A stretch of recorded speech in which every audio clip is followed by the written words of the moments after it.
Bonjour, j'espère que vous allez bien, alhamdoulilah. De retour une fois de plus avec vous. Beaucoup m'ont contacté sollicitant un point de vue, une analyse par rapport au retour du président des transformateurs, en l'occurrence Succès Masra, et l'accord signé entre le gouvernement de la transition et les transformateurs. Une longue histoire courte. Afin de mieux nous situer, on va juste faire un petit ricochet dans la vie politique tchadienne. Vous n'êtes pas censé ignorer que une des raisons qui avait précipité l'assassinat du premier président tchadien, en l'occurrence M. François Tambalbaye, était le fait que ce dernier avait décidé de diversifier ses alliés en voulant se rapprocher des États-Unis et du Mossad comme l'avait fait Mobutu. Maloum était arrivé au pouvoir, ce dernier avait entrepris une politique de réconciliation nationale. Il a aussi demandé le départ des forces françaises. En quittant, ces derniers avaient remis leur arsenal militaire aux deux forces rebelles, en l'occurrence le défunt président Hissène Habré et l'actuel Goukouni Wade, et le président Goukouni Wade, il est vivant aujourd'hui. De là, le Maloum était dans l'obligation de faire appel aux forces françaises. Hissène était arrivé, ces derniers aussi a voulu diversifier ses alliés, la France l'avait orchestré son coup. Idriss était venu, Idriss avait servi l'intérêt de la France, plus que même celui des Tchadiens et des Africains, allant jusqu'au point, il y avait un moment donné où on était la roue déstabilisatrice de la sous-région. Donc en l'occurrence, on avait déstabilisé à plusieurs fois la République centrafricaine, on était à la Guinée, au Congo. Bref, Idriss était un soldat loyal envers la France, jusqu'à l'assassinat du guide libyen. Une fois Muammar Gaddafi a été assassiné, Idriss était devenu vocal et critique par rapport à la politique de domination française et occidentale. Il y avait lui et le professeur Condé, les deux cherchaient à couper le cordon ombilical qui liait la France et les pays de l'Afrique francophone. Idriss, peu importe ses inconvénients, il était un de ces dirigeants africains qui ne cessait de dire ce qu'il pensait par rapport à la politique française. Et il nous a édifié, hein, il nous a édifié le monde aussi par rapport à ces trois conseillers siégeant avec droit de veto dans nos banques centrales. Donc même si nos pays africains décident de procéder à une réforme du franc CFA, ces conseillers avec droit de veto pourront suspendre la réforme entreprise par nos États. De là, vous vous rappelez, à un moment donné, il y avait eu même des échanges de feu entre les gardes présidentielles tchadiennes et les forces françaises. Il y avait eu la maison d'un général de la DGSI qui a été bombardée par les forces françaises, soi-disant c'était accidentellement. Masra a été introduit comme moyen de pression sur le défunt président Idriss Déby par la France. Vous vous rappelez, vous n'êtes pas censé ignorer le fait que Mohamed Saleh il a été assassiné par l'aval de la France lorsque ces derniers commençaient à vraiment représenter un potentiel représentatif de toutes les souches tchadiennes. Ces derniers étaient même respectés, appréciés par les forces rebelles. C'était pour la première fois dans l'histoire du Tchad, après la situation de Goukouni Wade. Donc, relatif à ça, la France avait donné son aval afin d'éliminer Nour Massal, et cela a été prouvé par des journalistes français. Masra a été introduit à la vie politique tchadienne par la France, sa sécurité était garantie par la France. La France a clairement dit au président Idriss Déby que voilà, on vous a aidé à vous débarrasser de tous vos ennemis. Cette fois-ci, Masra, si vous les touchez, vous allez ouvrir une boîte de Pandore que vous ne pouvez même pas la fermer dans un refou. Une longue histoire courte. Masra exerçait, il était accueilli par les chaînes françaises, ils étaient à son service, en l'occurrence la RFI, France 24, Jeune Afrique, et ces mêmes médias qui combattent les panafricains, en l'occurrence le Ousmane Sonko, le professeur Kamto, Laurent Gbagbo et les autres. Et ils ont toujours, comment dirais-je, soutenu l'extension administrative française en Afrique, en l'occurrence les personnes telles que Macky Sall, l'autre, comment il s'appelle, Alassane Ouattara, et même Bazoum. Anyway, Une longue histoire courte, Masra exerçait pleinement, il avait la couverture, la protection française. On se rappelle très bien, une des dernières sorties du président Idriss Déby, je pense qu'il était à Mongo ou bien quelque part à travers le pays, il disait en arabe que il disait que nous aussi on a le blanc, comme eux aussi ils pensent qu'ils ont le blanc. C'est des jeux de pression, pression diplomatique, ainsi de suite. Ce dernier n'a pas cédé. Étant l'animal politique qu'il était, il avait rencontré Masra. La photo qu'il avait prise avec le défunt Déby avait pris avec Masra était le début de la destruction du momentum de Masra. Moi, je me rappelle, je militais avec les Masra avec les transformateurs jusqu'à la prise de cette photo. J'avais contacté Masra et puis après, je ne faisais plus partie du mouvement, mais deux fois, je le contactais, ainsi de suite. Compte tenu que la France a pu se débarrasser maintenant, Masra a pris la photo avec Déby, son momentum commençait à se détruire. Quelques moments plus tard, la France a été obligée de changer son stratégie.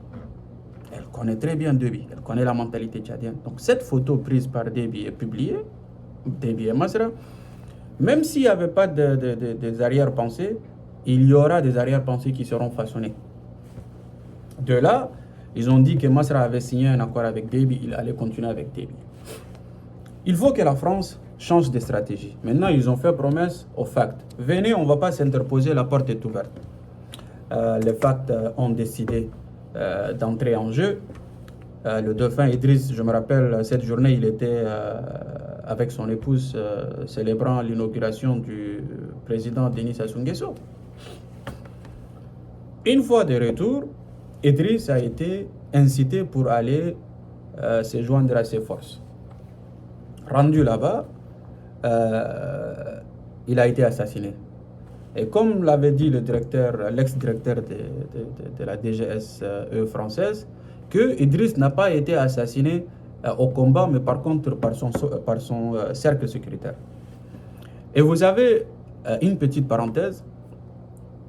Je comprends aujourd'hui pourquoi Mohamed Kaka et Idriss Youssouboy ils sont en train de faire ce qu'ils sont en train de faire aujourd'hui. Si Mohamed et Idriss Youssouboy, ils n'ont pas orchestré l'assassinat du président Idriss Déby, donc aujourd'hui eux ils sont en train de jouer comme une roue motrice qui joue dans la faveur de l'idéal de ces derniers. Si je ne me trompe pas, et si eux ils sont innocents de ça, ça sera une autre vidéo, une autre analyse. Une fois ils ont pu se débarrasser du président Idriss Déby tout en maintenant le système Déby intact, la France n'avait plus besoin de Masra. Donc elle a pu se débarrasser de l'homme qui gênait leur stratégie, qui ne cessait de dévoiler leurs secrets. Et comme l'avait illustré France 24, Déby commençait à être l'allié encombrant. C'était la France 24 qui avait fait un article sur le dauphin, soi-disant qu'il est un allié encombrant. De là, ils ont maintenant le système comme il a été dans les années 90, mais 1000 fois mieux équipé, mieux positionné, avec de nouvelles richesses découvertes dans le pays. La situation géostratégique donc donne le Tchad un autre levier donc diplomatique, ainsi de suite. Maintenant, Masra a joué son jeu pour la France. La France l'a utilisé, même si lui ne le savait pas, même si maintenant il l'a su, whatever. Même peut-être il l'a compris, je ne vais pas dire qu'il ne l'a pas compris. La Masra, ce n'est pas un con, c'est un intelligent, les gars. Il l'a compris dès le début qu'ils sont en train de l'utiliser. Je vais les utiliser, ils vont m'utiliser. Maintenant, une fois, ils ont pu se débarrasser du président Idriss tout en maintenant le système Déby. Masra n'était plus valable pour eux dans leur équation, dans la prochaine équation à venir. Maintenant, Masra n'a plus la pertinence ni la relevance avec les nouveaux maîtres qui sont choisis par la France. On nous dit que c'est les généraux. Les généraux n'ont aucun pouvoir de choisir qui que ce soit. C'est la France qui choisit, c'est la France qui décide. Comme le devin l'avait dit, c'est la France qui fait, c'est la France qui critique et c'est la France qui est derrière.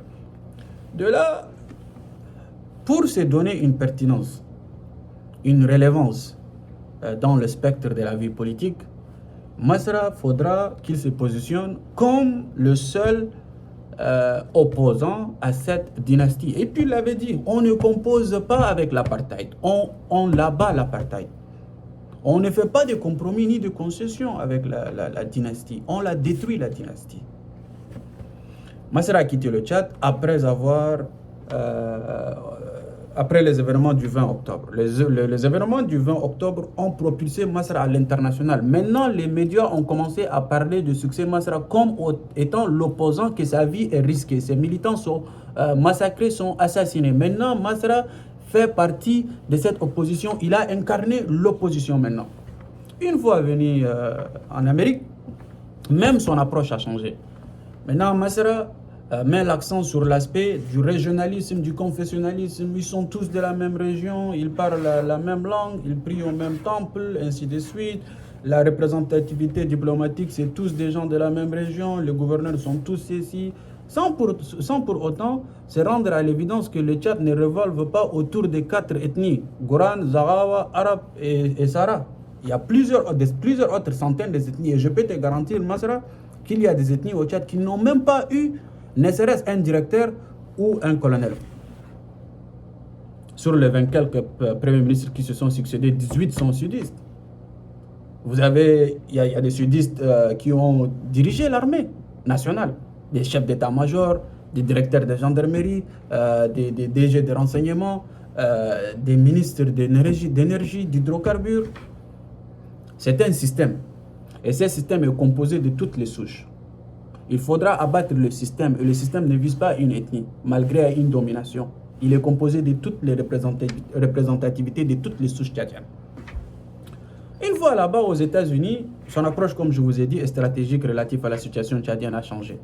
Il a même essayé d'ouvrir une porte d'assistance avec les Américains. Clairement et net, ni les Américains ni les Français ne peuvent s'en prendre à ces systèmes directement. D'abord, sur la base tribale. On n'a pas une armée nationale comme le cas de la Côte d'Ivoire où peut-être on dira que oui, on va faire la solution à l'ivoirienne. Non.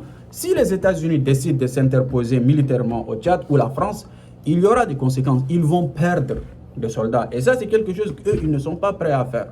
Une fois. La deuxième raison étant que le Tchad aujourd'hui est le seul pays doté d'une armée adéquate avec les attentes occidentaux, malgré qu'elles soient néfastes à nous en tant que citoyens, elles rentrent dans le cadre des leviers de domination occidentale. Donc cette armée aujourd'hui est dominée par une entité, et cette entité sert l'intérêt occidental, que ce soit dans la sous-région ou à travers le reste, même sur le plan international. Aujourd'hui, l'ONU, le Tchad suit les volontés américaines ou françaises, c'est des réalités claires et nettes.